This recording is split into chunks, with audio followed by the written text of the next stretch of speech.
O episódio no Propósito Talks, um papo financeiro e descomplicado. Para você que é investidor e se deparou com uma crise não só a nível nacional, mas a nível global e que tem te dado um certo desespero em como reagir a isso. É um cenário crítico, mas que qualquer movimento pode ser a virada de chave ou te paralisar diante desse cenário. Então, meu recado é diretamente para você, investidor que está assistindo esse episódio. Esse será um guia prático, basicamente um caminho para te dar uma luz a como reagir ao que está acontecendo não só aqui no Brasil, mas também mundialmente. Então a gente tem não só uma guerra externa, a gente tem uma crise financeira interna, 80% das famílias vivem uma crise financeira muito grande. Estamos em ano eleitoral, crise política, crise em bancos internos e, obviamente, isso tudo reflete em como você vai reagir a esse momento que a gente está vivendo.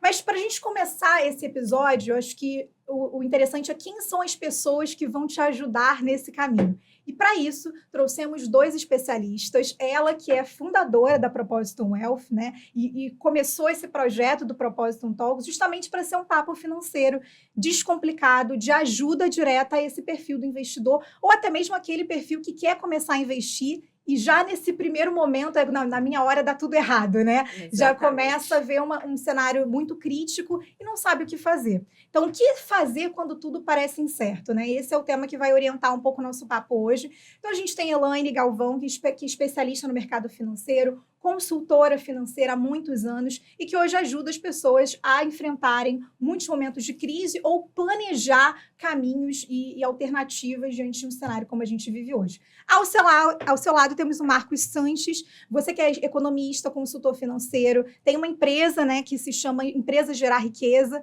e a gente vai ter um papo aqui literalmente descomplicado. Eu acho que a gente tem que tirar um pouco do juriquês, né, da coisa do financeiro para que as pessoas consigam entender de fato as alternativas. Eu acho que quando a gente fala de alternativa, é entender quais caminhos eu posso seguir de uma forma que eu não fique aquilo que paralisa, porque o medo paralisa, mas ao mesmo tempo, quando a gente está com medo, a gente aposta no imediatismo e ele pode ser mais custoso do que a crise em si, né? Então, a minha primeira pergunta, Elaine, que contexto é esse que a gente está vivendo de fato hoje? Por que você quis trazer esse assunto aqui para a mesa?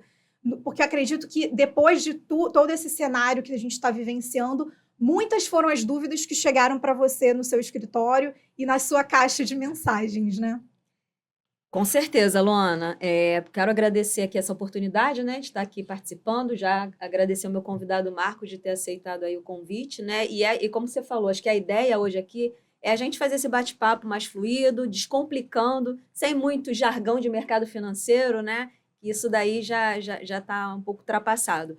Mas a ideia central de trazer esse tema para a pauta de hoje foi para a gente poder ajudar um pouco mais o investidor, né, as pessoas no geral. Porque o que a gente tem percebido nos atendimentos que a gente faz? A gente tem percebido que tudo isso que você colocou, né, essas incertezas generalizadas, são as guerras, é a condição econômica financeira do nosso país, política, enfim, isso tudo gera muito medo, muita aversão a risco de todo mundo, né, dos investidores.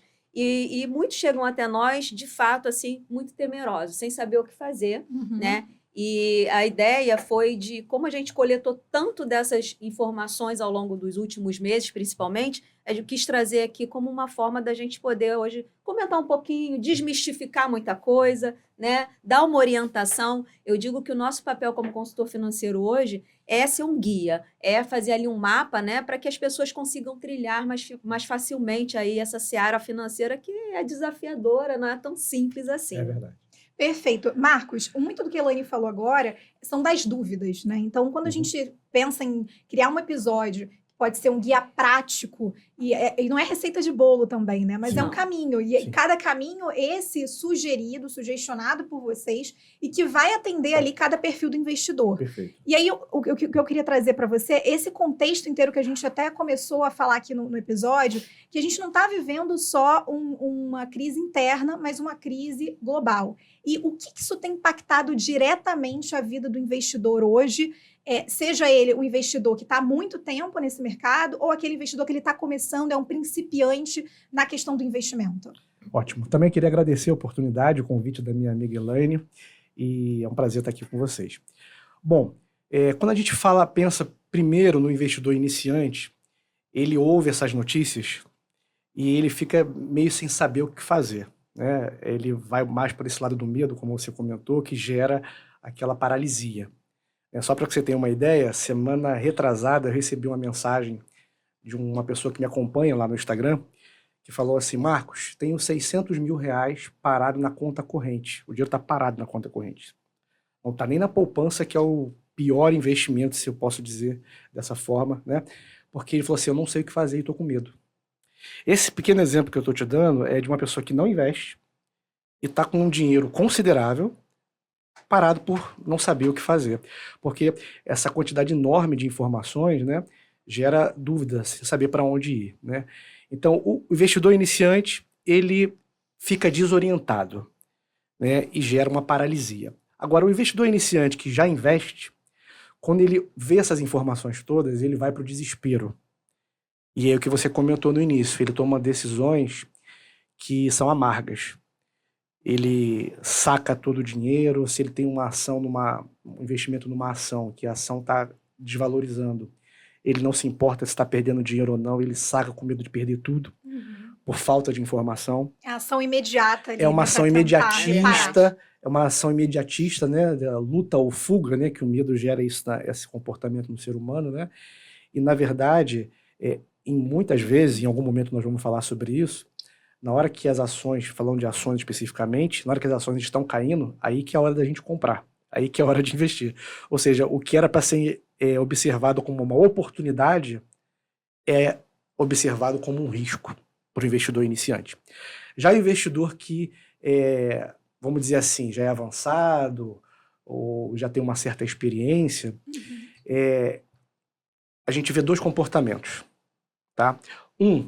Aquele comportamento de que ele acha que ele já tem experiência suficiente, porque ele já teve algum sucesso em algum momento investindo, ganhou algum percentual, e aí ele toma uma decisão baseada na autoconfiança dele e ele acaba perdendo tudo em alguns casos. E eu conheço vários exemplos iguais a esse. Esse é o preço do ego, né? Exatamente. E trazer isso aqui para a mesa, porque a gente, como se propôs aqui a trazer um episódio que descomplica, trazer a realidade para a mesa também é muito importante, porque como você mesmo pontuou, né, Marcos? O perfil daquele investidor, que ele acha que ele sabe muito, que ele não precisa de uma consultoria especializada sobre aquilo, já faz com que ele tenha uma atitude ali arriscando tudo, e isso pode ser mais custoso do que a própria crise, né, Elaine? Com certeza. Quando a gente olha, o Marquinho colocou muito bem, o Marcos colocou muito bem essas informações, a gente entende que o mercado financeiro ele não é só a respeito de números, mas principalmente comportamentos, né? Exato. E quando a gente começa a perceber isso e a internalizar isso, a gente consegue navegar melhor nesse universo dos investimentos, né? O que a gente tem percebido muito, né? Até tem o Daniel Kahneman, que é um economista israelense, ganhou o Nobel, né, de economia. Ele ficou muito conhecido por conta dos vieses comportamentais que ele destacou, né, no comportamento dos investidores. Sim. Então, existe um viés aí que a gente tem visto muito, principalmente nesse ambiente, que é aquele da aversão à perda. Então, como é que é esse viés, né? É o que o Marquinhos colocou mais daquele cliente, daquele investidor experiente. Não importa o quanto que ele tenha ganhado, né? Se ele apostou numa ação ou se ele acreditou numa ação e ele colocou e a ação subiu 20%, 30%, mas se ela cair 1%, a dor dele do 1% vai ser maior do que a percepção do ganho. E aí o que ele vai fazer? Ele vai sair. Nesse caso, ok, ele realizou lucro, mas existem casos, né, onde o investidor ele toma decisões tempestivas que isso acaba prejudicando ele, né? E aí também esse viés comportamental. E no caso anterior, por exemplo, ele ganhou 1%, mas é uma ação que tem uma perspectiva, mas por conta de um momento de mercado que acontece, e isso acontece muito quando o investidor ele tem ali uma estratégia, né? Ou às vezes nem tem estratégia, mas ele está alocado numa operação por conta de achismo ou até o que ele leu, mais uma vez, e ele sai antes do tempo e aí ele sai com uma queda de 10%. Se ele aguardasse um tempo médio, mínimo daquela ação, né, se ela tivesse ali um plano específico, ele teria, na verdade, realizado um lucro futuro. Então, a gente precisa entender que o mercado, o que movimenta mais, assim, o que a gente vê na prática dos investidores é esse viés comportamental. Ele, muitas das vezes, ele acaba jogando contra, ele acaba vindo contra o comportamento do investidor. E somado a isso, existe também o livro Psicologia Financeira, né, Sim. do autor americano, que me fugiu o nome dele agora. Ele fala que, em geral, o ser humano, falando de investimento, ele trabalha como se fosse um pêndulo. Uma hora ele está na ganância e a outra hora ele está no medo. Exatamente. Uma hora ele está ganancioso demais, e aí é perigosíssimo, e outra hora ele está no medo, que também é perigoso. Então, assim, a gente precisa ter humildade para reconhecer que o nosso comportamento, como a Elaine bem falou, nosso estado psíquico, ele é um grande direcionador das decisões financeiras. Eu costumo pensar, eu acho interessante pensar que hoje em dia muitas pessoas fazem automedicação consultando a internet, né? Você vai lá no Google, Sim. você diz qual é a dor que você está sentindo, Exatamente. na IA, e vai lá e então vou tomar essa receita aqui, porque a inteligência artificial deu aquela resposta. Quando, na verdade, isso é perigosíssimo. Você tem que ir no médico, né? Você tem que consultar um especialista. Então, eu acho que a gente tem muito esse papel, né? De ser um especialista, porque não é apenas aquela fotografia que você está vendo. Você tem que entender o filme como um todo. Exatamente. Nesse ponto, Marcos, até um pouco do que a Elaine falou, dessa questão de momentos de turbulência, o que dita muito o próximo cenário é como você reage a ele. E isso está correlacionado ao comportamento. Sim. E aí, nesse momento que a gente vive hoje, em que tudo a gente acha na internet, um boom de informações de todos os lados, você vive um campo minado em que você altamente você fica muito paralisado, ou você tem, por medo, a ação imediata, que foi o que a gente começou a falar, e você acaba apostando tudo em um único recurso. Você entra em uma síncope porque você viu certas informações ou você procurou errado, e a IA, ela tende a ser bajuladora, então ela vai falar o que você quer ouvir, o que você está tendencioso a querer ouvir. Isso é muito perigoso, justamente por isso que você está falando, Marcos, porque se dentro do cenário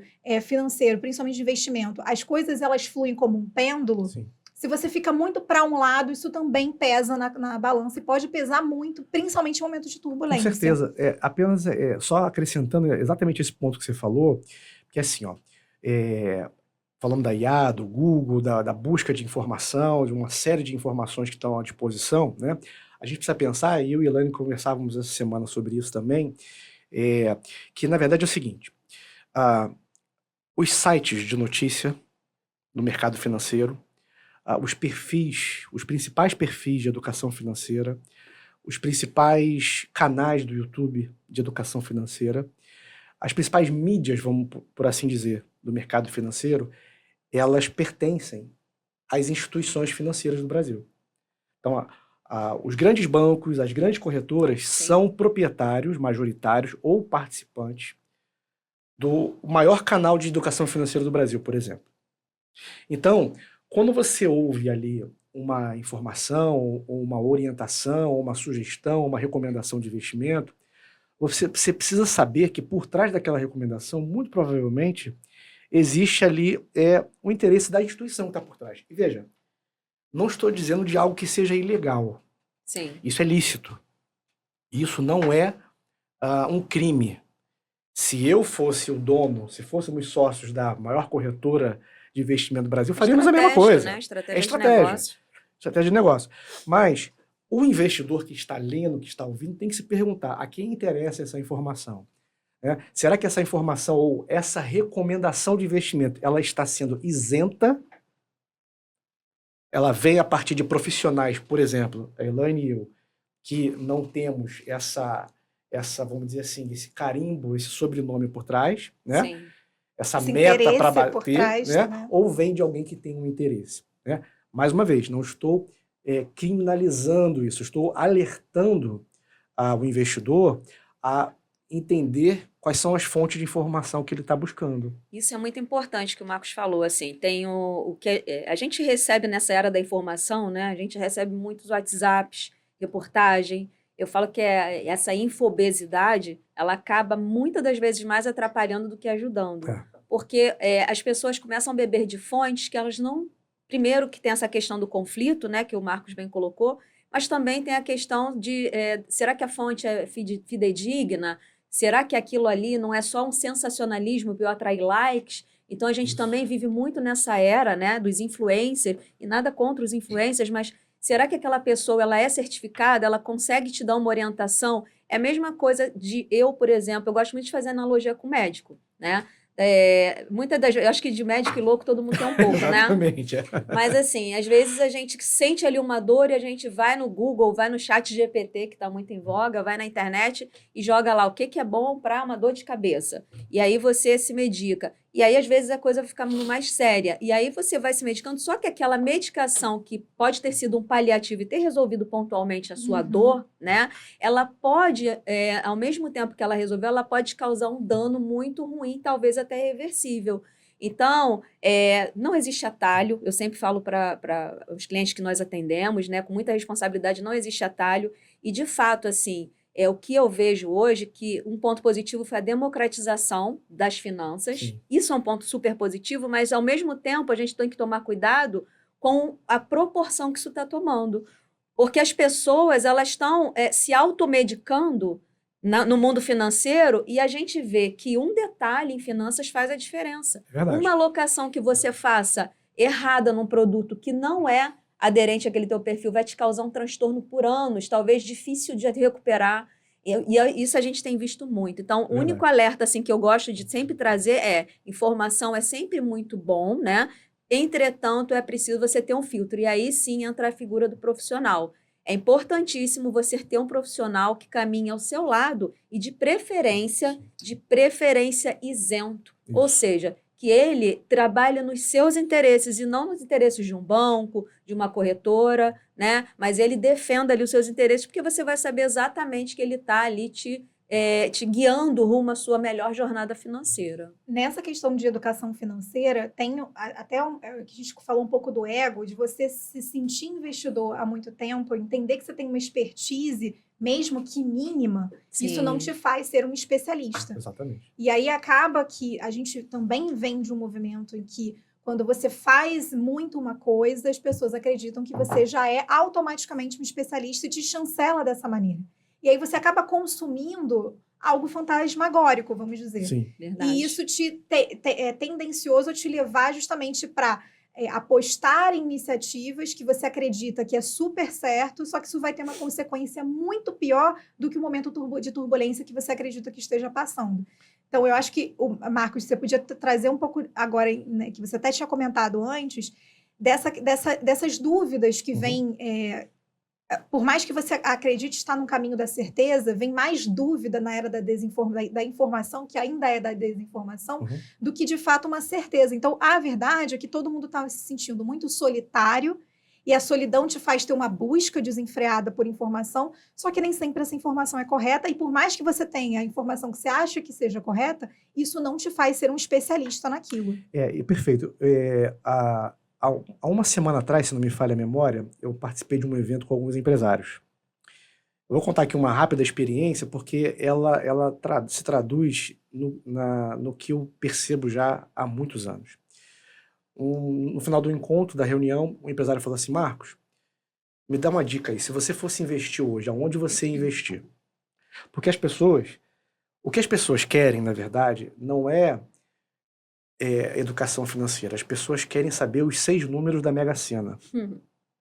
Elas querem que você dê a dica para elas que elas vão ficar ricas do dia para a noite. O atalho, né? Que é o atalho, entendeu?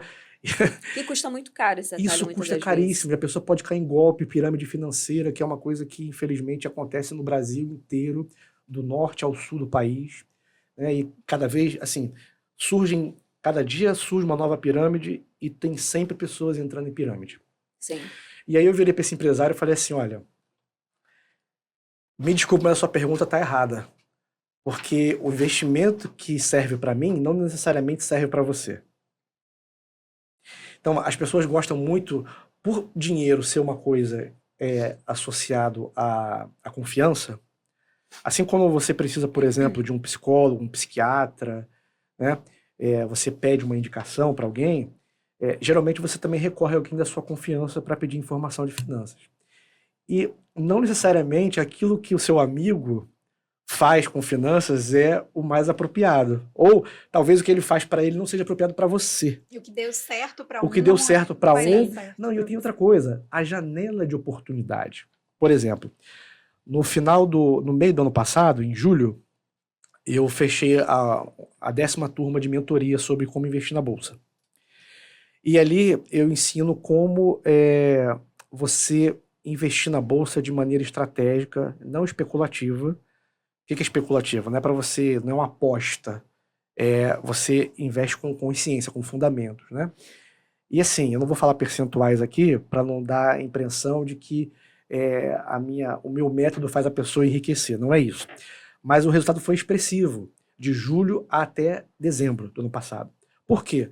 Porque dentre a questão técnica que a gente compartilhou, a janela de oportunidade, aquele período de tempo era oportuno para isso. E o que não é oportuno para esse momento agora que nós estamos vivendo, nesse mês de abril de 2026. Entender o cenário Entender o cenário, completamente. que a Elaine bem falou no início. extremamente O importante. cenário, então veja bem, o que funcionou ali de julho a dezembro do ano passado não vai funcionar agora em abril. Então as pessoas querem muito copiar e colar, né? Nesse mundo de marketing digital, o marketing digital é uma ferramenta maravilhosa, mas a gente vê muito isso. Olha, vou te ensinar as 5 dicas que só vai copiar e colar, vai dar resultado. Em finanças não é assim Não que existe funciona. receita pronta, né? Não é assim, cada caso é um caso. A gente tem que considerar o contexto como um todo, né? Para poder direcionar o melhor tipo de recomendação, de carteira, de carteira para aquele cliente, entendeu? Em cenários de turbulência, que é um cenário muito crítico, e é exatamente por isso que esse episódio ele foi Aham. criado, o que deve ser levado em conta, né? Porque isso que, por exemplo, janela da oportunidade, a gente vê o perfil realmente, a gente busca uma pessoa de confiança, e mais do que isso, hoje a gente compra pelo que deu certo, porque hoje a Sim. gente tem uma necessidade de retorno muito rápida, que até a Elaine pontuou no início do episódio. O processo não é algo admirado, o resultado sim. Então a gente vê que é uma busca pelo que deu certo para o outro, eu quero para mim agora. E aí entra o que deve ser levado em conta, tendo em vista que o Marcos acabou de pontuar. Essa janela da oportunidade é um cenário crítico, como a gente está vivendo hoje. O que eu preciso observar nesse contexto e por que é tão importante um olhar estratégico e analítico para que eu tenha um resultado, mesmo que não seja tão negativo, porque se eu apostar nas minhas fichas, acreditando que eu tenho conhecimento o suficiente para apostar no cenário sem conhecimento, que na verdade eu acho que eu tenho e não Sim. tenho, Claro. que isso pode ser mais custoso lá na Sim. frente. Então, o que eu levo em conta num momento como a gente está vivendo hoje? Olha, na semana passada, eu tive a oportunidade de atender uma pessoa que veio por indicação até nós, né? E eu acho que falar desse case é um fato de trazer, através de um exemplo, o conceito que a gente gosta muito de falar com os nossos clientes. E aí essa pessoa ela veio com uma carteira, né, com uma estratégia, segundo ela, de investimento montada. Era uma carteira cheia de produtos. Mas aí, quando nós fizemos uma conversa, uma consultoria, e aí eu perguntei para ela, tá bom, mas para que você está investindo? E ela demorou, ficou me olhando assim fixamente alguns minutos. Eu falei assim, curioso, ninguém nunca me perguntou isso. E eu falei assim, pois é, então assim, antes de avaliar como que é a tua carteira, primeiro eu preciso entender para que você tem esse dinheiro, Objetivo. né? Quanto tempo você vai precisar dele? São perguntas básicas. São perguntas básicas, porque assim, o que a gente vê, infelizmente, hoje em dia, a gente vive aqui no Brasil a era da produtização, né? E, infelizmente, por essa questão dos conflitos, né? Tem produtos que pagam comissionamentos diferentes de outros, então você vai vendo que carteiras de clientes são estruturadas com conglomerados de produtos que nem sempre aqueles produtos falam ou traduzem o objetivo da pessoa. E aí, sim, esses momentos de incerteza são muito perigosos e danosos para esse cliente. Por quê? E eu contextualizei isso para, na verdade, responder o seguinte, né? Incerteza, riscos, tudo isso a gente sempre vai ter, né? Desde que o mundo é mundo, a gente vive aí com a incerteza. E o que é incerteza? É aquele nosso receio das coisas não saírem como a gente planejou, né? Então, nosso medo de perda e tudo mais. Então, como que a gente corrige isso? Já que a gente está vivendo agora, só que essa não vai ser a última, né? Pode ser que a gente equilibre, mas daqui a pouco vem outras. Então, como estruturar, como resolver essa questão, né? Primeiro, você precisa ter uma direção do que você vai fazer dos seus investimentos. Uma vez que você tem uma direção, aí fica mais claro da gente poder estabelecer proteções. Eu preciso ter uma reserva de emergência, por quê? Se acontecer algum problema no meio do caminho de curto prazo, eu preciso ter o meu colchão de segurança. Esse é o primeiro ponto. Depois disso, eu preciso entender quais são os meus objetivos de vida. E aí a gente fazer uma alocação de investimentos estrategicamente voltada para aquilo. E quando vier esses movimentos, naturalmente, essa carteira ela já vai suportar, porque ela já foi estruturada pensando nesses revés, né? A gente fala que isso é a diversificação. Lembra daquele conceito de não botar todos os ovos na mesma caixinha, né? Isso foi um conceito trazido por Markowitz, né? Que também ganhou o Nobel de Economia. Então, ele fala exatamente sobre isso. Uma carteira bem diversificada, e bem diversificada não quer dizer que você tem um monte de produtos Sim. aleatórios. São produtos que a gente, no mercado financeiro, diz que se movem em direções contrárias. Por quê? Enquanto um sobe, outro pode descer, ou talvez se estabilizem. Então, isso vai trazer ali para o cliente, né, para o investidor, um conforto. Então, mesmo que ele atravesse momentos de incerteza, ele vai estar ali protegido, ele vai estar ali com uma tranquilidade. E aí, quando a gente olha os maiores investidores, né, os mais experientes, eles não se apavoram com esses momentos. Eles até aproveitam como oportunidade, né? Bom, se esse ativo caiu por conta de medo de mercado, né, que fez o preço cair, eu vou comprar, porque eu sei que estruturalmente não é isso. A minha carteira suporta. Então, eu acho que a pergunta não é o que fazer, mas com quem você deve navegar nesses momentos. Com quem você deve navegar. Você tem que escolher muito bem com quem você deve Só navegar. pegando o gancho que a Elaine disse, da produtização, né? Que assim, você pega a carteira de alguns clientes e você vê mais do mesmo ali. Então você vê assim, tem 10, 15, sem exagero, 10, 15, 20 produtos. Só que assim, é tudo mais do mesmo. É muito mais para realmente essa verdade. questão para a pessoa bater meta, enfim. E ok, regra do jogo. Essa é a regra do jogo, que a corretora, É um que modelo o banco que existe, né? que existe. Cabe a você, que é dono do dinheiro, não entrar nesse jogo. Né? Falando de jogo, eu costumo dizer que investir é igual. Aí eu vou abrir um parênteses, o melhor time do Brasil, que é o Flamengo, me perdoe os demais, né? Eu perco a amizade, mas não perco a piada. Você tem que ter um bom ataque e uma boa defesa em finanças. Isso mesmo. Porque um time, se você tem só ataque, em alguma hora, você vai levar um contra-ataque e vai levar gol. Se você só tem defesa, você não faz gol. Quem não faz gol não ganha jogo. Então, é um equilíbrio entre ataque e defesa a sua carteira de investimento. isso. Né? Talvez esse momento de turbulência seja, em cenários críticos, como a Elaine falou, é um momento que vão vir outros. O mundo Sem já dúvida. É cíclico. Exatamente, já tiveram momentos, hoje estamos em um e assim por consequência. Talvez seja um momento para olhar como essa carteira está distribuída, como ela foi montada. Talvez ao invés de você, pelo medo, você já quer agir, ao invés de agir, voltar a duas casas e pensar como isso está organizado. Olha, eu vou dar apenas um único exemplo, tá? Não vou falar de produtos aqui, mas vou dar apenas um único exemplo de uma estratégia possível de investimento num momento como esse, tá? Que tem a ver com essa estratégia de ataque e defesa. Repetindo, o que eu vou falar não serve para todos que estão nos ouvindo, tá certo? Mas é uma estratégia possível para alguns, tá? Veja, em geral, a gente tem ali renda fixa e renda variável, né? Então, assim, o Brasil é um país que tem uma das maiores taxas básicas de juros do planeta Terra. Se a taxa de juros alta, a taxa Selic, ela freia o avanço da economia, por outro lado, ela remunera nominalmente bem a renda fixa. Sim. Então, se a gente está hoje com uma bolsa em alta e a renda fixa também alta, eu não vou investir na bolsa em alta. Eu vou deixar meu dinheiro na renda fixa, uma parte dele na defesa, e quando a bolsa cair, eu posso alocar uma parte aqui em boas ações, tá certo? Para fazer gol. Então, essa é uma estratégia possível, muito simples, muito simplificada, resumida. Verdade. Concorda, Elaine? Concordo. Porque, assim, você tem, assim, em geral, você tem, na diversificação, ativos que a gente chama de proteção, que é para corrigir a inflação, dar mais liquidez, como a Elaine falou, Sim.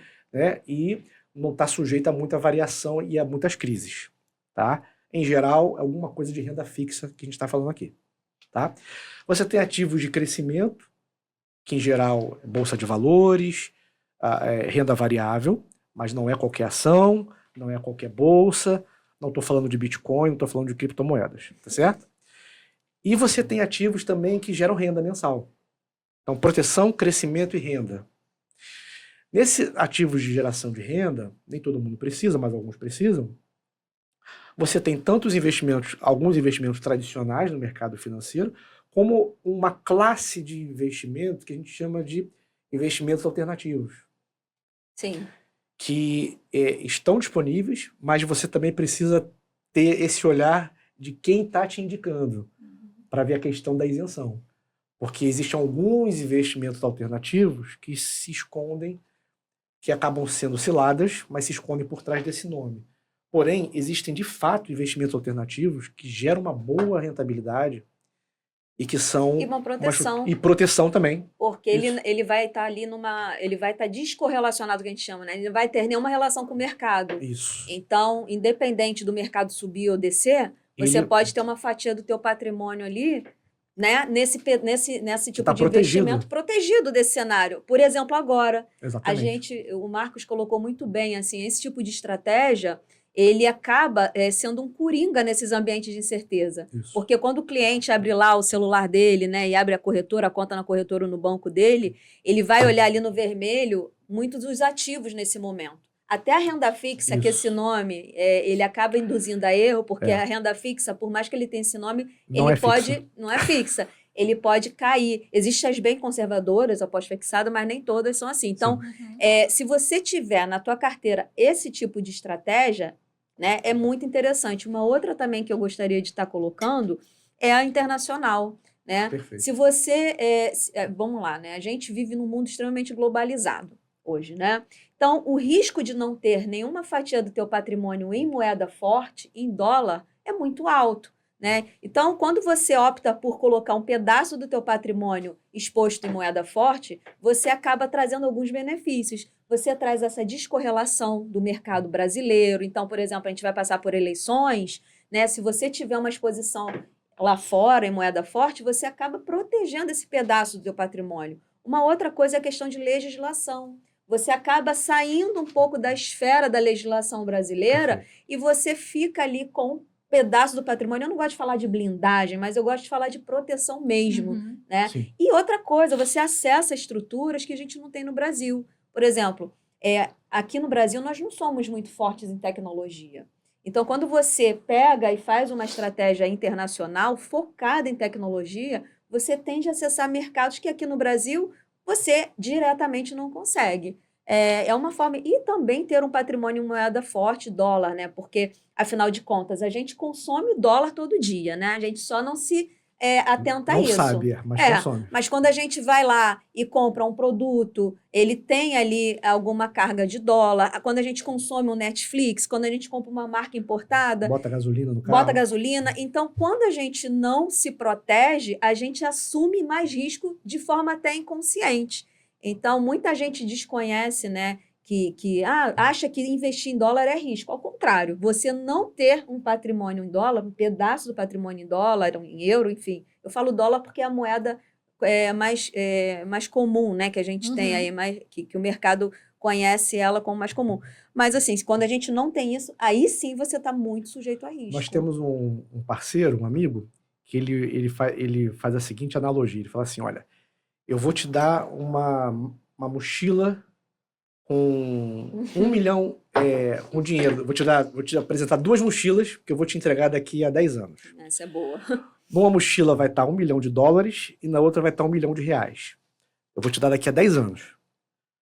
Qual dessas 2 mochilas você vai escolher? A de dólar ou de real? Eu escolheria de dólar. Então, o que você está fazendo hoje para que isso aconteça? Para que isso aconteça, né? E é interessante ele falar isso, né, o Renato, porque a gente fala de diversificação, mas Se ficar tudo no Brasil, a gente tem um risco país, tem risco Brasil. Exatamente. Né? E tem uma questão também, porque a gente estava falando aqui sobre a questão do planejamento, né? Que a Elaine mesmo pontuou, assim, se todo mundo pensa lá fora e valoriza muito, quando a gente fala sobre investimento, por que não só se olha para o mercado internacional com um pensamento de dúvida e de incerteza, mas no sentido de que com um certo pessimismo, não um otimismo em relação a isso? Não, mas olha, não sei se eu capturei bem a tua pergunta, mas o que a gente percebe aqui, né? Pelo menos nas minhas interações com os clientes. Muitos pensam que investir em dólar é para gente rica. É só para quem tem muito dinheiro. E não é. Tem muito esse mito, né? Por exemplo, você tem plataformas de investimentos que você pode investir a partir de $250 por mês. É bem acessível, né? Entre outras alternativas que existem.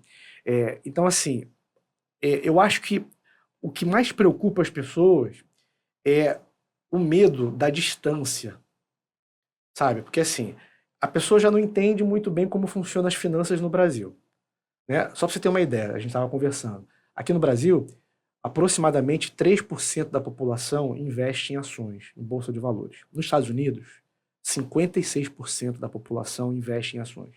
No Vietnã, 4% da população, quase 5% na verdade, investe em ações. Ou seja, relativamente, a gente tem mais pessoas no Vietnã que têm educação financeira do que no Brasil. E não dá para comparar Vietnã com o Brasil. É verdade.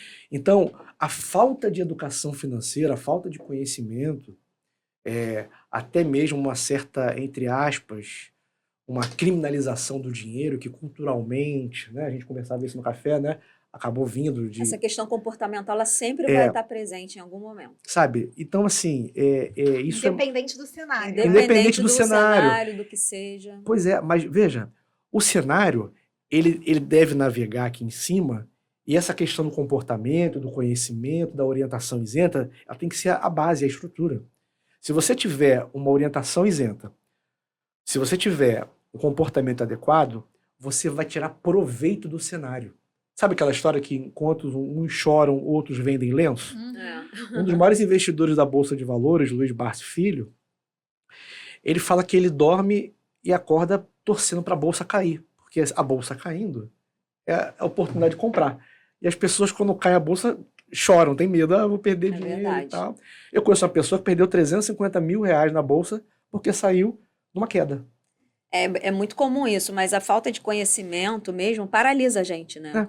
E quando você fala sobre investir lá fora, no exterior, ainda traz muito receio. Receio, porque está distante. Essa ideia da distância, mas principalmente, assim, o que a gente percebe hoje é a falta de conhecimento mesmo. Até porque tem uma mentalidade que no Brasil não tem guerra, que o Brasil ele tá blindado de guerras externas. As nossas próprias guerras, né? Exato, a gente tem outros problemas. Isso. E aí existe um certo pessimismo em questão de, eu vou diversificar numa bolsa internacional, e quando tem... Aí você vê que é um desconhecimento é um conhecimento raso. Sim. E um desconhecimento através da desinformação. Porque o acesso que essas pessoas têm às informações é uma parte do todo, e você vai criando bolhas de conhecimento que completamente, quando você chega para mostrar o cenário do que está acontecendo e trazer alternativas, é completamente fora da realidade. Ela acredita que é fora da realidade para ela porque ela está distante dessa informação. E será que não é intencional? Será que essas informações não são intencionais justamente para você deixar o dinheiro aqui? Para ficar perdido. Pois é, eu vou trazer até um caso a gente, é bem comum que nós atendamos bastante empresários, né? A gente empreende no mercado financeiro, sabe quais são os desafios, então acho que é onde a gente consegue trazer ali alguma opinião para os nossos clientes que sejam muito próximas do que a gente vive. E eu tenho um cliente que ele tem um negócio aqui no Brasil, mas ele também está expandindo internacionalmente. E ele tem investimentos aqui no Brasil, né? Passa da casa dos milhões, e aí a gente conversou sobre ele alocar um percentual lá fora, até mesmo numa estratégia, além dele ter uma estratégia para proteção, geradora de renda lá fora, né? Porque já que ele faz... ele tem uma rotina de viagem, pelo menos 3 vezes ao ano muito intensa, faz sentido ele ter uma fonte de renda, né, que o proporcione isso lá fora. E ele ficou assim, ele não sabia dessa solução. Nós fizemos, né? Primeiro ele veio com algumas resistências e objeções, justamente pela falta de conhecimento e tudo mais. Nós conseguimos conversar com ele, deixar ele mais à vontade, fazê-lo perceber que isso não ia contra, mas iria a favor. E aí, depois que ele construiu essa renda passiva em dólar, ele falou, nossa, Elaine, isso ajudou muito até a me prosperar aqui no Brasil, porque antes eu ficava sujeito ao sabor do dólar, né? Então, toda vez que eu ia, eu não me programava, não me planejava, eu fazia ali para pontualmente me atender. Hoje, eu consigo ter, além do patrimônio lá fora em dólar, né, que a gente está construindo, eu consigo ter essa recorrência. Então, isso me ajuda muito, porque quando eu viajo, eu já tenho aquela minha conta básica lá fora para consumo. Então, isso é muito satisfatório, quando você desperta essa consciência nas pessoas, né? Isso que é muito importante, porque hoje existem vários mecanismos de prosperidade, de você também conseguir poder navegar melhor nessas incertezas, e estratégias que parecem ser simples, mas muitas das vezes não chegam ao investidor, né? Eu acho que no momento de turbulência é quando muitas vezes o investidor ele percebe a falta de conhecimento que ele tem. E aí, por isso, acaba agindo de uma forma que o medo impulsiva, mas que o medo acaba paralisando no sentido de não sei o que fazer, também não sei a quem buscar, não sei a quem recorrer. Isso é muito comum. Ou às vezes você tá um perfil do investidor que ele tá tranquilo, mas ele assiste alguma coisa, ele tem acesso a uma informação que deixa ele completamente perdido. Então, o poder da informação errada nas mãos de quem desconhece pode ser completamente destrutivo. Sim. Com certeza. Existe uma validação, né? A gente que já trabalha há alguns anos com isso, a gente percebe que esse comportamento, e de novo, comportamento, a gente está falando de incerteza e vai no comportamento. É um comportamento conhecido como status quo, né? O que é o status quo? Você está vendo ali que a tua carteira, ou quando você abre o teu celular, né, você não entende ali um monte de números que está no vermelhinho, enfim, você não entende o que está acontecendo, mas mesmo assim você não toma nenhuma decisão, né? São dois extremos, existe esse estado e existe aquele também que olha, está no vermelho e nem entende por que está no vermelho e já bota lá uma ordem de venda. E os dois extremos são muito perigosos, né? São perigosos porque eles podem tomar decisões que afetem o patrimônio e o tempo, né, que é o ativo tão importante, você dificilmente vai ter a seu favor para reverter aquilo. Existem situações que são irreversíveis, né? Irreversíveis. Eu atendi um caso de um cliente que nós começamos a atender na pandemia, e durante a pandemia do Covid de 2019, né? Quem já estava posicionado em bolsa em ações, em bolsa de valores, teve um comportamento de cair, de ter uma queda generalizada e uma incerteza, e as pessoas realizarem até com prejuízo. Uhum. Mas teve a outra frente daquelas pessoas que ainda não tinham acessado esse mercado e foi bem oportunista, porque os preços estavam muito lá embaixo. Então, eu tive um caso de um cliente que entrou nessa situação, ele não conhecia o mercado, entrou, a gente fez uma estratégia para ele à ocasião, dentro do perfil dele, é importante destacar isso, dentro de uma responsabilidade do que ele entendia, de qual risco ele estava assumindo, ok? E aí a gente acabou saindo da vida dele, porque, enfim, fomos para um outro desafio profissional, e alguns anos depois eu me deparei com aquele cliente novamente. Só que aquele potencial de ganho que ele gerou na pandemia gerou um excesso de confiança nele, que é um outro tipo de comportamento. E aí ele foi assumindo e foi aumentando as posições desproporcionalmente ao que ele, né, ao objetivo dele. E o que aconteceu? Isso reverberou numa queda, num prejuízo de mais de R$500 mil.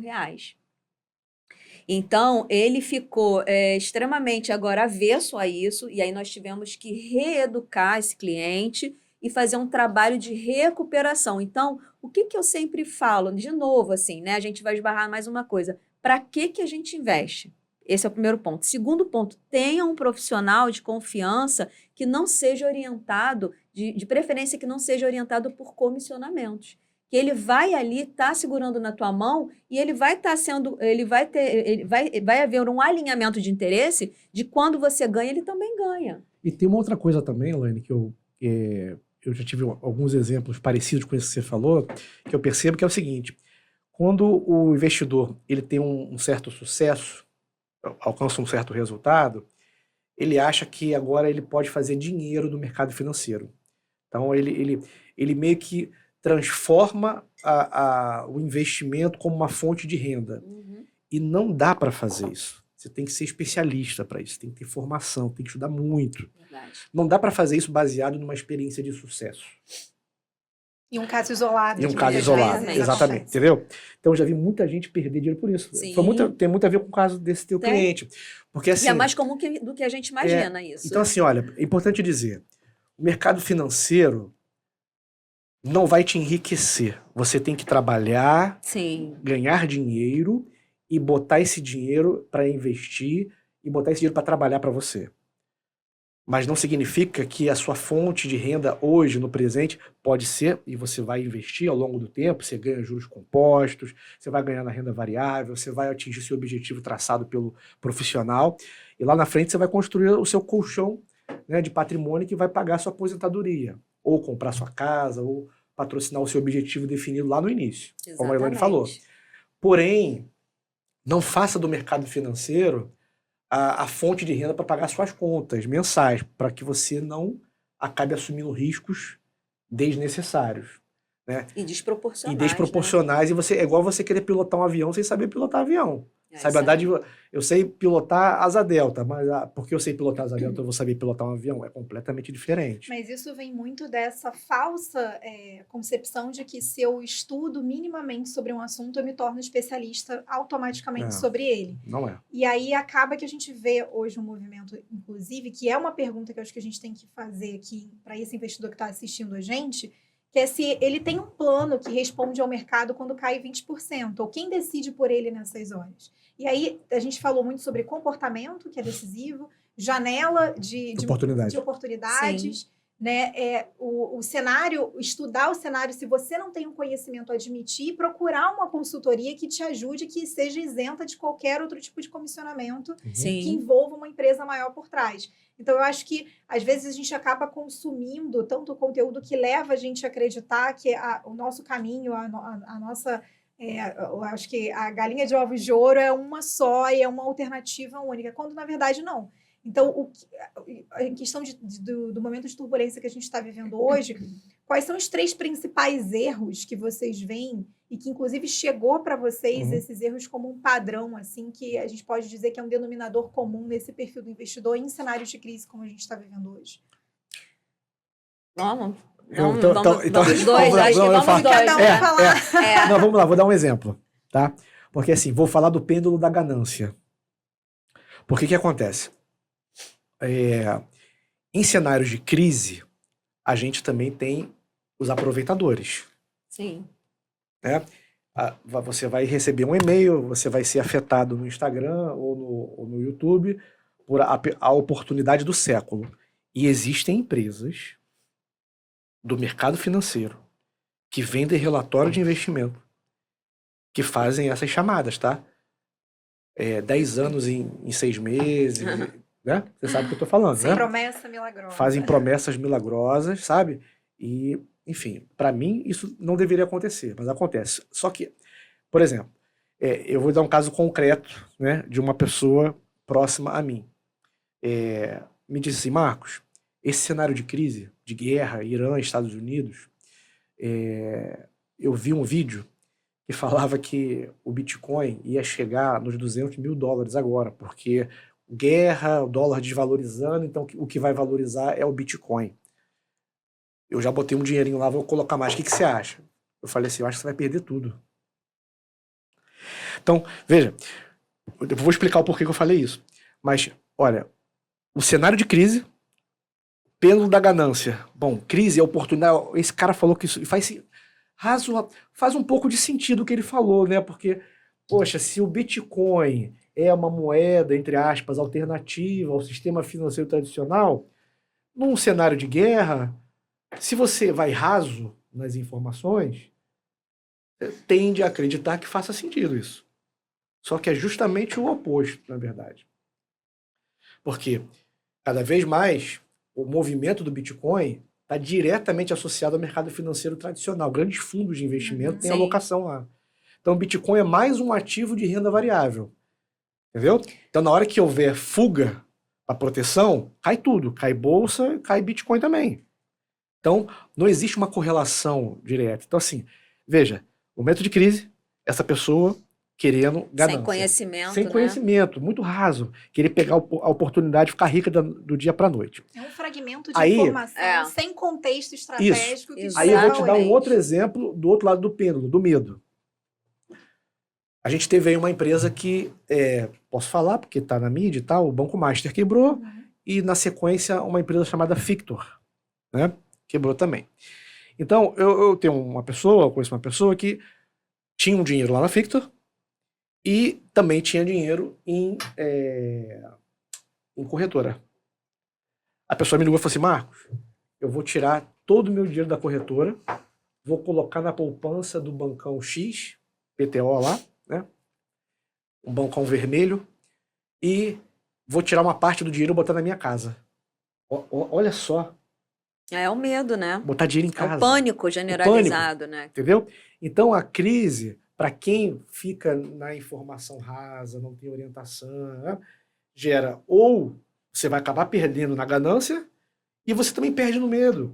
Porque, por exemplo, você deixar dinheiro em casa é a maior furada que existe. Você tem um risco dobrado, O né? risco é dobrado. De perder pela inflação. Além de perder pela inflação, tua casa pode pegar fogo, você pode ser assaltado. Enfim, não faz o menor sentido isso. Quantas vezes você muda a alocação de uma carteira por conta de uma notícia? Né? Você perguntou sobre os principais riscos, né? Um outro risco esse que o Marcos falou da falta de informação, ele de fato é um risco muito presente do que a gente vê. Um outro risco também que a gente vê é a euforia, né? Ou é euforia ou é omissão, ou estagnação. E são, como a gente falou, são os dois extremos, né? E acaba reverberando na falta de conhecimento também. Então, o que acontece? Quando a gente vê um ambiente de muita incerteza, é aquilo, né? Eu vou lá e vou me desfazer dos meus ativos antes que virem pó, né? E às vezes foi por não é uma questão estrutural, né? É uma questão mesmo de mercado. Que você cíclica, precisa. passageira Exato. Existe um estudo, né, que mostra que aquele índice S&P 500, né, que ele comporta as 500 maiores empresas listadas na Bolsa Americana, quem investiu em 1957 $10 mil, perdão, hoje tem mais de $6 mil, apenas por ter deixado o capital estagnado. Isso porque ele teve um retorno médio ao longo desses anos em torno de 10%. Então, esse é o poder do longo prazo. Então, o que a gente sempre fala para os nossos clientes que chegam até nós muito apavorados, a gente senta e fala, primeiro, o que fazer? Vamos entender primeiro o seu contexto. Vamos entender por que a sua carteira está assim. Porque é aquilo que a gente falou, né?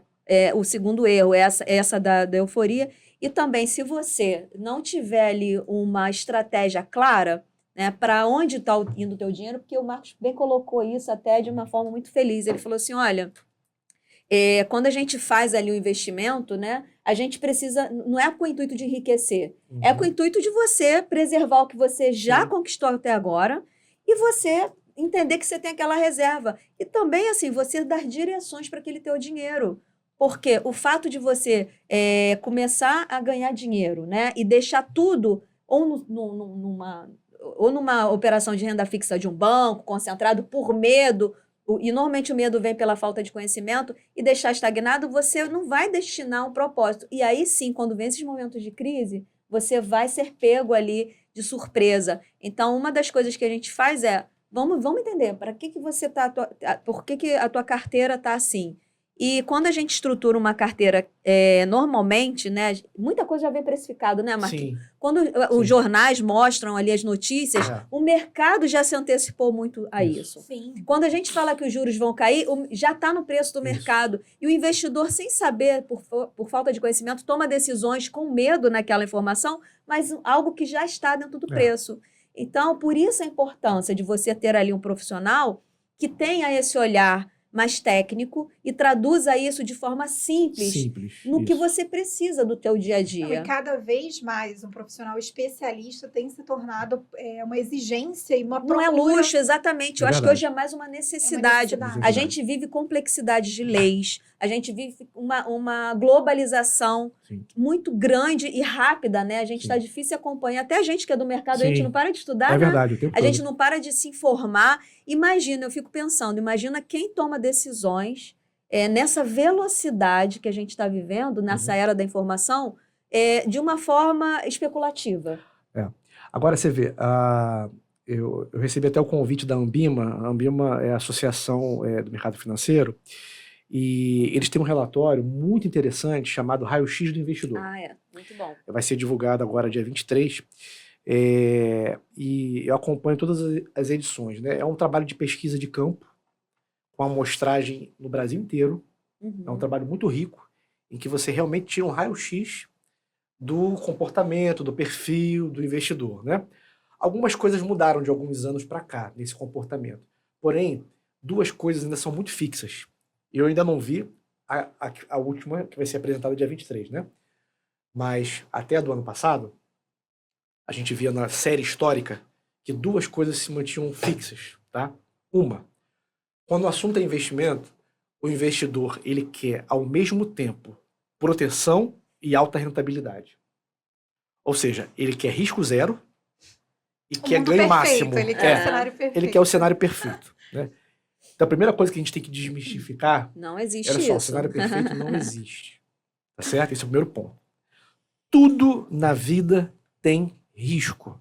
Sim. O maior risco que existe é morrer. Não sabemos o dia que vamos morrer. Essa é a verdade.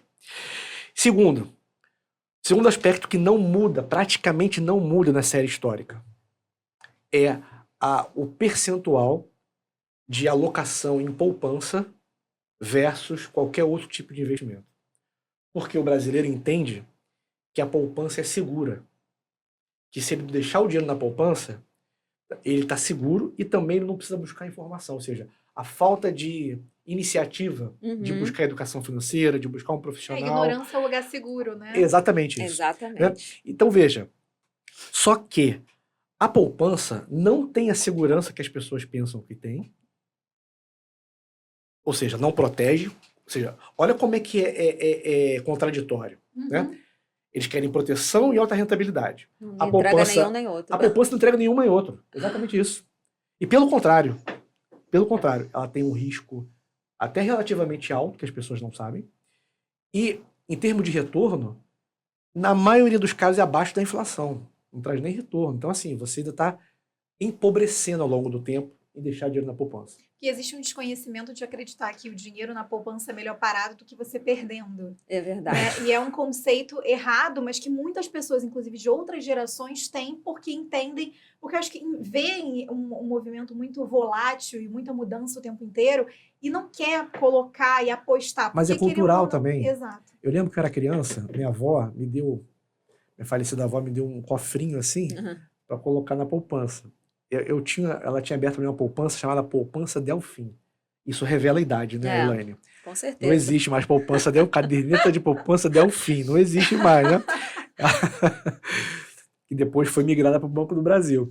Mas, assim, existe uma percepção de que a poupança é garantida pelo governo, e não é. A poupança não é garantida pelo governo. Ela tem aquele limitador, né? Não, e ela fundo garantidor, mas o fundo garantidor de crédito que não se aplica a todos os perfis de investidor. O saco de dinheiro desse fundo chamado FGC, que está inclusive em discussão, né, Marcos? Que está em discussão agora por causa do Banco Master, etc. E outros bancos. Olha, o saco de dinheiro que tem, o total de dinheiro depositado no FGC, ele cobre no máximo 3% de todo o dinheiro depositado nos tipos de investimento que ele assegura. Então, conta corrente, poupança, CDB, LCI, LCA. É verdade. Esses 5 tipos de investimento. Então, todo o capital investido nesses 5 tipos de ativos, o seguro só cobre 3% daqui. Então, veja, o Banco Master era o 11º ou 12º banco no Brasil. Quebrou, levou quase a metade do dinheiro do fundo. Ele contaminou o mercado. Contaminou o mercado. Né? A gente estava com... Só que o brasileiro não conhece isso. Não sabe disso. A gente está caminhando agora para o final do episódio, mas muito do que a gente falou aqui é essa questão de olhar para o que você tem antes de tomar qualquer iniciativa. Sim. Então, olhar de uma forma estratégica. Se você não tem esse olhar estratégico porque você não conhece, não apostar no que estão vendendo para você, porque você não sabe o que está por trás disso. E olhando de um jeito estratégico, tendo uma pessoa ao lado, né? Um profissional que consiga te ajudar e te orientar. Porque foi o que a gente falou, né? E acho que esse foi o fio condutor assim, do episódio todo, de toda a nossa conversa aqui. A gente está numa era que a gente acredita que há muita informação, mas há muita desinformação, porque não há orientação. Então, conhecimento é diferente de informação. Não é porque você detém uma informação que você tem um conhecimento daquilo. Perfeito. Então, existe o que vocês podem pontuar aqui em questão existe algo que não muda em relação a um cenário de turbulência no mercado do investimento? Assim, mesmo que o mercado esteja ok, as taxas estejam, de certa forma, estabilizadas, quando vem uma crise ou vem um momento de turbulência, um momento de instabilidade, existe algo que não muda independente desses cenários e que é importante que esse investidor tenha isso em mente? Olha, Luana, eu acho que o importante é que o investidor ele se prepare para qualquer cenário que ele venha enfrentar. Isso é o mais importante. Então, não é só se preocupar nesses momentos de incerteza. É claro que no momento de incerteza eu não estou falando para ele não tomar nenhuma atitude, né? A gente sabe que é inerente ao ser humano, né? Ficar desconfortável. Por mais que você saiba que você tem ali uma pessoa que cuide do seu patrimônio, do seu investimento, você vai gerar algum desconforto. Mas o que você precisa fazer é estruturar uma estratégia de investimento. Estratégia de investimento é diferente de você ter uma carteira produtizada com várias coisas, como o Marcos bem colocou. Às vezes você tem 15, 20 coisas dentro da carteira que vão numa mesma direção. E aí, se acontecer alguma coisa com o mercado, não está protegido, né? É uma proteção fraca. Então, independente do cenário que a gente já sempre vai ter, o ideal é que essa pessoa ela tenha claramente uma estratégia estruturada, entendendo ali o quanto que ela se sente confortável num caso de mercado desse jeito, né? Que existem 3 tipos de risco que eu gosto de dizer, né? Que é o risco de mercado. Esse risco a gente não consegue reduzir, mitigar. Existe o risco de crédito, que esse a gente até consegue ali, pelo menos escolher alguns ativos, a gente consegue reduzir, amenizar. E existe o risco de liquidez, que é aquele risco que é o tempo que você demora até aquele dinheiro de volta. Então, assim, desses 3 tipos de risco, o de mercado, que é o que a gente está falando, que está trazendo mais animosidade, é o que a gente não consegue mesmo eliminar. Então, como navegar? Bom, você tem que ter uma carteira que você saiba ali. Bom, dos 100% que eu tenho, independente do valor que seja, se 5% ali, por mais que eu tenha tido cuidado junto com o meu consultor, por mais que eu tenha tido ali, feito todo um estudo de análise, tem coisas que não dependem, né, da pessoa, é um risco de mercado. Se 5% daquele dinheiro ali eu perder, né, isso pode acontecer, ok? Se eu perder no risco de crédito, por exemplo, que é um risco de você não ter aquele capital, como que eu vou me sentir? Essa é a pergunta. Se eu sinto que eu não estou preparado para perder 5% do meu patrimônio, então eu não coloco aqueles 5% do meu patrimônio em risco. E aí eu preciso entender, fazer uma outra pergunta. Tudo bem, eu não vou botar em risco, mas então eu vou me contentar de estar recebendo uma rentabilidade média, de repente mediana, abaixo até da taxa de juros, mas eu quero mais proteção. Então, eu acho que o ponto principal, independente do cenário, é o investidor botar a cabeça no travesseiro e dormir. É ele entender até onde ele consegue ter ali de risco. E a gente faz aí, né, uma conexão com o que o Marcos falou sobre a ganância. Muitas das vezes a gente está num tipo de operação sem entender que aquela operação tem um risco e qual é o nível de risco. E quando aquele risco, né, que é o risco, né, o evento que a gente não espera, ele se concretiza, aí a gente fica, né, avesso. Então, a gente precisa entender, e é uma conversa que eu gosto sempre de ter com meus clientes, olha, de 100%, como que você se sentiria se esse pedacinho aqui falhasse? É o quanto disposto você está para... porque é isso, foi o que o Marcos falou, não né? Tem você certo quer errado. proteção, mas ao mesmo tempo você quer...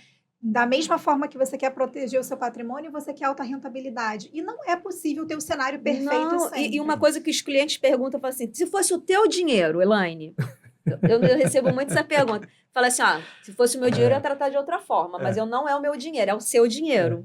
E conhecendo o seu perfil, os seus objetivos de vida, isso tudo que você já me colocou, se fosse o meu dinheiro, eu trataria de uma forma totalmente diferente, que eu não vou te dar aqui a recomendação. Mas o seu dinheiro, eu acho que faz sentido isso, e eu explico o porquê disso, disso.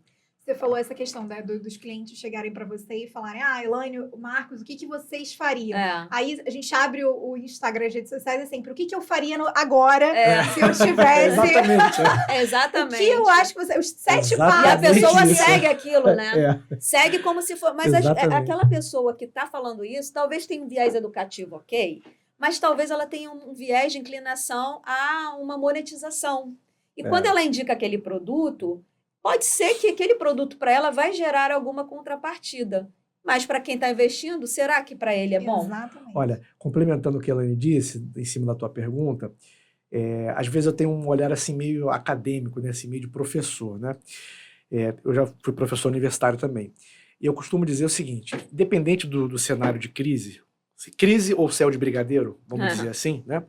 É uma coisa que não muda, na minha visão, além de tudo que a Elaine falou, você tem que ter o que eu chamo de método pai. O que é método pai? Não é pegar dinheiro emprestado com o pai, não é isso. É P de planejar, A de administrar e I de investir. O que acontece? As pessoas estão preocupadas em investir. Qual é o melhor investimento? Tá, vamos lá. Você quer saber o melhor investimento, né? Mas vem cá, como é que está o teu fluxo de caixa, o seu orçamento? Né? Tá sobrando dinheiro? Quantos por cento do que você ganha? Porque tem gente que, sei lá, vamos supor que é a pessoa que ganha 10 mil reais e gasta 10 mil reais. Essa pessoa não ganha nada. Porque tudo que entrou saiu. E ela está no risco tremendo, altíssimo, né? Se risco falhar altíssimo. ali o orçamento. Se ela ganha 10 mil e gasta 8, então a margem de lucro dela é 20%. Então, a gente começa também a explicar um pouco essa parte de administração. Só que o mais importante, o que a gente está falando aqui desde o início, é o planejar, ou seja, quais são os teus objetivos? Né? Perguntar o que eu faço com o meu dinheiro é loucura, porque, por exemplo, meu perfil é arrojado. Eu faço operação com ações, com opções. Então, e o perfil o meu perfil algo a ser levado muito em conta, né? Não pode estar desassociado. Você tem que botar a cabeça no travesseiro e dormir, né? Porque no final das contas se você fizer uma coisa fora do seu perfil, você não vai dormir em paz. Não vai. Entendeu? Então, por exemplo, nessa parte de planejamento, você tem que identificar o seu perfil e quais são os seus objetivos com esse dinheiro. Há pouco tempo atrás, uma pessoa me ligou e falou assim: Marcos, eu vou comprar um carro daqui a 3 meses, mas o dinheiro está parado. O que eu faço com esse dinheiro? Eu falei: deixa parado. Mas como assim? Eu falei: deixa parado. Você vai usar o dinheiro daqui a 3 meses, tá me perguntando, quer que eu multiplique esse dinheiro em 3 meses, é isso? Você não opera na bolsa? Eu opero com o meu dinheiro. Se eu perder, o dinheiro é meu. Não, imagina, opera na bolsa para o horizonte de 3 meses. Exatamente, também no horizonte de 3 meses, você tá entendendo? Meu horizonte é de médio e longo prazo. Você tá preparado para pegar um financiamento, meu amigo? Exatamente. E é engraçado porque quando a gente vê especialistas na área financeira, sempre falam sobre processo. Então essa talvez seja a carta na manga de quem entende. Sim. E tem uma experiência naquilo que se propõe a fazer na questão do investimento, que é o processo, é você investir em um bom profissional que olhe para aquilo e olhe para a sua necessidade, que não vai te dar uma receita de bolo acreditando que vai tempos funcionar. de Monjaro, que chama, né? Em tempos de Monjaro, que todo mundo está se automedicando, não abra mão de um endocrinologista, né? De uma nutricionista. Sim, sem dúvida. Entendeu? Essa injeção não substitui o médico. Fazendo um paralelo aqui, né? Então, assim, a autossugestão de investimento não substitui um profissional que possa te orientar da maneira mais adequada para que você tenha saúde financeira ao longo da sua vida. Né? Não é para te ensinar a ficar rico. E a gente tem o fenômeno das bets, né? Esse fenômeno das casas de apostas, né? Não, e você tinha pontuado que às vezes as pessoas elas acreditam que o investimento é uma forma de gerar riqueza, né? Gerar dinheiro, um trabalho. E muitas vezes as pessoas acham que a aposta é uma forma de você ter um trabalho. Veja, gerar riqueza, inclusive, é um termo da economia, tá? Não à toa o nome da minha empresa é Gerar Riqueza, Serviço de Educação Financeira. Mas o que é geração de riqueza? Geração de riqueza é você ter uma atividade econômica produtiva e que essa atividade econômica produtiva continue gerando produção ao longo do tempo, de maneira a alcançar não seus objetivos, mas também aos demais, né? Possa alcançar outras pessoas, né? Sim. Então, o que a economia faz o tempo todo, né? O PIB é a geração de riqueza do país. Então, geração de riqueza é movimento.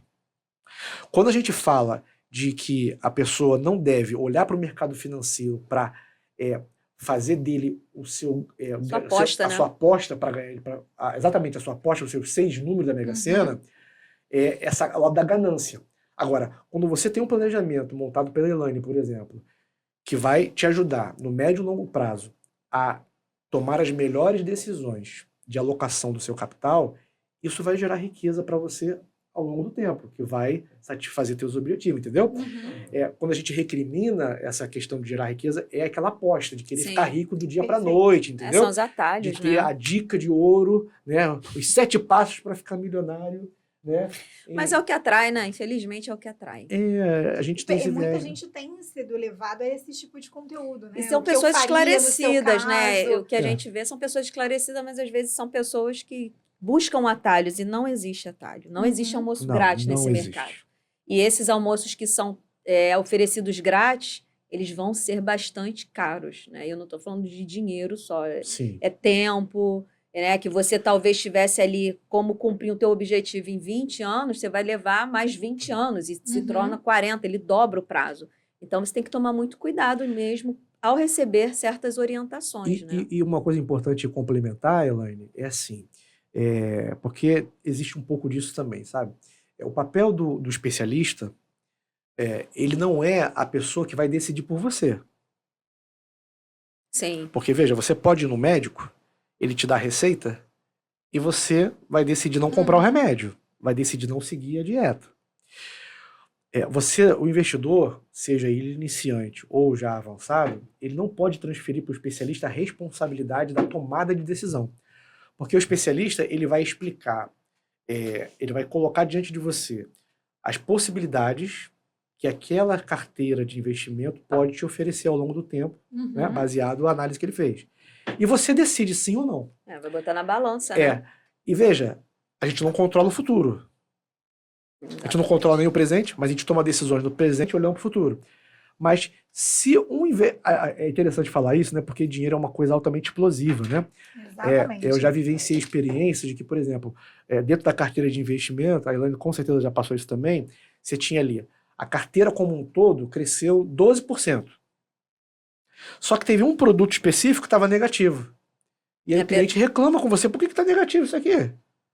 É uma aversão à perda, né? A pessoa olha lá o negativo, ele não viu que cresceu 12. Ele quer que tudo esteja positivo, e se está tudo positivo, nem sempre... Tá errado, né? Às vezes se tá tudo...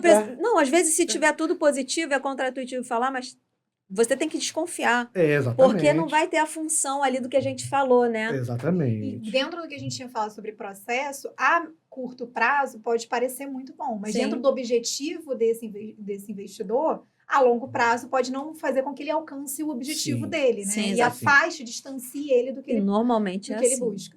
Para a gente fechar o episódio, eu queria que vocês dois... A gente falou muito sobre o comportamento, e ele é o que dita que o momento de crise ele vai testar tudo que você construiu enquanto patrimônio, né? E aí o comportamento é o que vai ditar o que como esse investidor vai reagir a uma potencial crise e como ele também enxerga a própria carteira de uma forma estratégica e não voltado para produto especificamente, né? E como que ele pode estar vendido a ideias, falácias muitas vezes, que vão orientar ele para o lado errado. Então, para a gente fechar o episódio, antes até de vocês divulgarem, né? Eu sei que vocês estão pensando em criar um programa, uma forma de ajudar as pessoas com uma consultoria estratégica nesse momento e para futuros, voltado para o planejamento, voltado para criar um processo, voltado a consultar de fato, orientar. Isso. O que vocês levam desse episódio no sentido de que momentos de crise sempre existiram, sempre vão existir, mas o que de fato dita o investidor que tem um sucesso de estabilizar e não sofrer tanto com esse momento, daquele que aposta em tudo e tem uma ação cega? Olha, eu vou... Até para a gente fechar, né? Vamos na ordem, assim. Mas, assim, o que eu vou falar aqui é básico, né? Primeiro, o investidor, ele precisa ter o colchão dele, né? Então, se tudo der errado, ele precisa ali, que a gente chama de reserva financeira ou reserva de emergência. O que é reserva financeira de emergência? Ele tem que ter entre 6 a 12 meses das despesas dele. E isso vai trazer uma tranquilidade, um nível de segurança que, Sim. caso tenha algum revés na carteira dele, essa reserva de segurança, ela precisa estar ali num investimento de baixo risco e disponível, que a gente fala de liquidez para segurar. E depois disso, ele tem que avaliar. É o que aquela pergunta que eu falei. Você dorme direito se acontecer algum problema com 5, 10% da tua carteira? E, né, entendendo que você vai ter um prazo de recuperação? E aí, se ele falar que está tudo bem, ok, a gente vai para terceiro ponto. Então tá, baseado nisso tudo, vamos entender para que você está investindo. Eu conversei isso com o cliente e falei com ele, né? Qual é o teu número? Aí ele falou, como assim, Elaine? Eu falei, o número da sua identidade, da sua independência financeira, você sabe? Porque ele veio perguntando para mim que ele queria, né, ter o mesmo padrão de vida quando ele tivesse daqui a 25 anos. E aí eu falei, tá bom, você investe para isso? Eu invisto X valor. Falei, mas esse X valor, ele é suficiente? Não sei. E eu falei, então você não sabe o seu número. Então, tá aí uma outra dica, né? Você tem que saber o seu número do que você precisa. No caso dele era independência financeira, perdão. Mas de outros é a compra do imóvel, é uma viagem. Então, você precisa saber qual é o ponto que você quer chegar e você se programar para aquilo. Porque você tendo esses direcionamentos e acompanhado de um profissional principalmente isento de conflito, você vai estar ali com uma carteira preparada para esses cenários. Então, a pergunta aqui não é como eu devo fazer, mas com quem eu devo ir, com quem eu devo seguir. Se você tem todos esses pontos bem conscientes e tem um bom profissional que te ajude a caminhar nesses momentos principalmente, você não vai ter preocupação de estar vivendo por esses momentos de incerteza. Isso faz parte. E como o Marcos bem colocou, muitas das vezes traz oportunidade de você aproveitar um momento de euforia do mercado, que está todo mundo saindo onde não deveria sair, você vai lá aumentar um pouquinho a exposição. Mas esse olhar você só vai conseguir ter de estratégico, né, se você tiver um profissional que acompanhe o mercado. Eu diria o seguinte, eu observo que muitas pessoas lidam com as finanças de maneira muito irresponsável. Seja a pessoa que tem um alto padrão de vida e seja também a pessoa com um padrão de vida mais humilde, por assim dizer, né? Por que irresponsável? Porque a maioria delas está muito focada só em pagar contas. Eu ganho X para gastar X. E então, o que eu diria é, independente dos cenários, céu de brigadeiro ou turbulência, crise,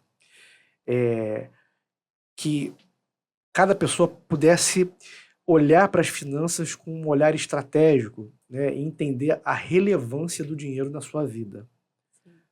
E não terceirizar para o banco, não terceirizar para o assessor, não terceirizar as decisões de investimento, né, para outras pessoas. Tomar para si essa responsabilidade. Tem um livro que é o, vamos dizer assim, é o beabá da educação financeira, que é o Pai Rico, Pai Pobre, do Robert Kiyosaki, né? É um livro muito simples, mas ele acaba sendo um divisor de águas para essa chave, para esse entendimento. É verdade. De que você tem que se pagar primeiro. Muitas pessoas esperam ver o que sobra no final do mês para poder investir. E ele fala o contrário. Não. Primeiro você se paga, para depois você pagar as outras contas. Né? Primeiro você tem um compromisso com você do futuro. Parece né? uma coisa simples, e até é simples demais, mas esse detalhe faz toda a diferença na sua trajetória de investimento. E muitas vezes é o básico que não é feito. É o básico que não é feito. Exatamente isso, entendeu? Para a gente fechar o episódio, vou pedir para vocês olharem diretamente aqui para a câmera, primeiro Elaine, para falar um pouco dessa consultoria, desse projeto, né, na verdade, que vocês pensam em fazer, e no Propósito Talks, justamente o propósito que isso tem por trás de ajudar as pessoas a entender melhor o mercado financeiro e entender como se preparar para qualquer tipo de eventualidade como a gente está vivendo, mas mais do que isso, se tornar um investidor que atravessa uma tempestade, um momento de turbulência, mas que não afunda em meio a ela. Então, como que essa consultoria vai ajudar essas pessoas? E queria que vocês direcionassem esse discurso agora para quem está assistindo. Bom, esse recado agora é para você que ficou conosco aqui até o final do episódio, né? E que nós trouxemos bastante informações. E no episódio, assim, às vezes é até difícil você traduzir tudo aquilo que a gente gostaria de estar entregando, né? Do que a gente tem de experiência, de atendimentos ao longo dos anos. Então, eu conversei com o Marcos, quando eu fiz esse convite na Propósito Talks, foi justamente com o objetivo da gente poder disseminar isso, da gente poder ajudar o maior número de pessoas possíveis. E veio a ideia do nosso workshop, que a gente vai fazer, né? Esse workshop vai ser muito simples, você não precisa entender de investimento, você não precisa ter dinheiro para investir nesse momento, né? Você pode ali estar acompanhando para você justamente aprender. E se você tem dinheiro também, isso já vai te ajudar muito, porque você vai conseguir ali ter uma percepção de fazer uma análise, de um diagnóstico, né? Sim. De alguns pontos muito interessantes. Então, a gente convida vocês para depois se inscreverem no link que vai ter aqui embaixo do vídeo. A gente está numa lista de espera, né, Marcos? Sim, então, a uma gente lista de ainda não vai espera. divulgar a data aqui, mas a gente vai colocar em breve aí no link a data que vai ser esse workshop. Mas o objetivo, o intuito é sim ajudar você a investir mais, a dormir com tranquilidade, independente do cenário, se é um cenário de céu de brigadeiro ou revés. Enfim, o objetivo aqui é fazer com que você tenha muita tranquilidade e prospere no seu patrimônio, né? E preserve ele também. Ótimo. A Elaine já disse tudo, mas eu vou aproveitar e fazer mais uma analogia. Também agradecer a sua presença aqui no podcast. E estamos falando de céu de brigadeiro, turbulência e tudo mais, né? E eu tenho uma experiência pessoal, familiar com a aviação. Perdi meu pai em acidente aéreo e por isso eu busquei conhecer muito sobre a aviação, né? Durante muito tempo tive medo de voar, mas já voei para o Brasil inteiro. Uma outra experiência profissional minha, fui executivo de multinacional durante muitos anos. Viajei para fora do país, tinha épocas que eu passava mais tempo dentro do avião do que em terra. Viajar de avião para mim se tornou prazer e não medo, né? Consegui superar o medo. Mas eu gosto de fazer uma analogia das finanças com a aviação pelo seguinte: todo voo e a aviação mundial tem aproximadamente 0,001 alguma coisa de acidente, né? Todos os dias milhões de aviões decolam, né? É uma indústria chamada de erro base zero, praticamente, né? E para um bom voo, para você sair do Rio de Janeiro, por exemplo, e chegar em São Paulo voando, o piloto ele tem ali um plano de voo que ele tem que seguir. Qual a altitude que ele tem que voar, qual a velocidade, para onde ele tem que virar, né? E a despeito desse plano de voo, ele tem que estar constantemente em contato com a torre de controle. Porque a torre de controle vai dizer para ele, olha, as condições climáticas mudaram. Agora você tem que voar numa altitude inferior ou numa altitude superior. Você vai ter que mudar de rota, vai ter que pegar um outro caminho, porque mais ali adiante tem um congestionamento, um tráfego aéreo. Então, para que o piloto possa decolar e chegar no seu destino em São Paulo, nesse caso aqui, por exemplo, em segurança, ele tem que ter não só a experiência, saber o que ele está fazendo, mas um bom plano de voo, que é um planejamento financeiro, e uma torre de controle. Se ele perde contato com a torre de controle, acidentes acontecem. O pior acidente aéreo do Brasil, que foi com o avião da Gol, que bateu naquele avião da Legacy, os pilotos americanos, foi porque perderam contato com a torre de controle. Então, veja, para que você chegue no seu destino final, nessa trajetória financeira, você tem que ter um contato com a torre de controle. Quem é a torre de controle? É um especialista. É uma pessoa que está enxergando o cenário de uma altitude um pouquinho maior, pela experiência que tem, pela visão que tem, pelos instrumentos que tem, né, para poder te orientar nessa trajetória para você chegar até o final com sucesso. Então, considere isso nas suas decisões de investimento. Perfeito, Marcos, Elaine, obrigada pelo espaço. Acho que a gente falou muito sobre os caminhos sem atalhos, né? E Isso. o atalho, ele é muito vendido porque ele vende mesmo, ele é fácil de... Ele é sedutor, né? ele é sedutor, né? Ele é fácil de convencer, ele tem um poder de convencimento muito grande. E vocês trouxeram aqui que é o questionador, que o investidor precisa, na verdade, ser um grande questionador. Exatamente. Para onde ele está indo, quem está acompanhando ele, e como você mesmo disse, né, Marcos? O consultor financeiro é um especialista que ele atua como uma torre de controle para quem está voando. Com né? certeza. Então, que o consultor financeiro ele nada mais é do que o especialista, que é uma torre de controle para te ajudar no voo financeiro e alcançar o que você quer e pousar com segurança. Exatamente. Esse é o principal. Então, essa analogia foi perfeita. Muito obrigada. Para a gente fechar, eu trago essa provocação. Assim, o ruído, ele te paralisa, porque ele te dá um pânico, né? E o pânico, o medo, na verdade, o dinheiro, ele afeta diretamente a questão emocional, porque dinheiro é emocional. Então, o ruído, ele tem te paralisado. Na verdade, a crise não é o que define um prejuízo para o quanto você está investindo, ou para a sua carteira, a diversificação, o quanto você sabe. O que é realmente decisivo é o primeiro passo que você tem de reação a essa crise.